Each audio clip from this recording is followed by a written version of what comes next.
सातारा जिल्ह्यात गुरुवारी धक्कादायक प्रकार घडला आहे। सातारा रहिमतपूर रस्त्यावर अंगापूर फाट्याजवळ दुपारी रस्त्याच्या मध्यभागी एक तरुण 2 हात आणि गुडघ्यावर रांगत होता। मध्येच कुत्र्यासारखं 2 गुडघ्यांवर बसून दमलेल्या कुत्र्यासारखं तोंडातून जीभ बाहेर काढत होता। हा प्रकार पाहून नागरिकांची भांबेरी उडाली। सोशल मीडियावरही या युवकाच्या वर्तनाचा व्हिडिओ मोठ्या प्रमाणात व्हायरल झाला।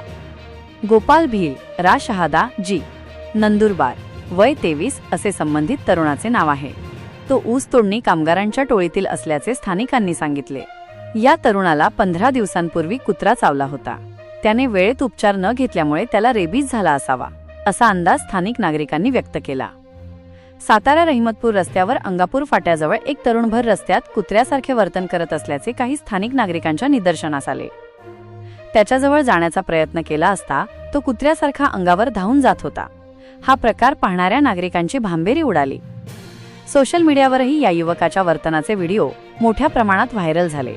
स्थानिक युवकांनी सावधपणे वाघरीच्या साह्याने या व्यक्तीला जेरबंद केले। त्याचे हात बांधल्यानंतर त्याला पोलिसांच्या मदतीने अधिक उपचारासाठी क्रांतिसिंह नाना पाटील जिल्हा सरकारी रुग्णालयात हलवण्यात आले।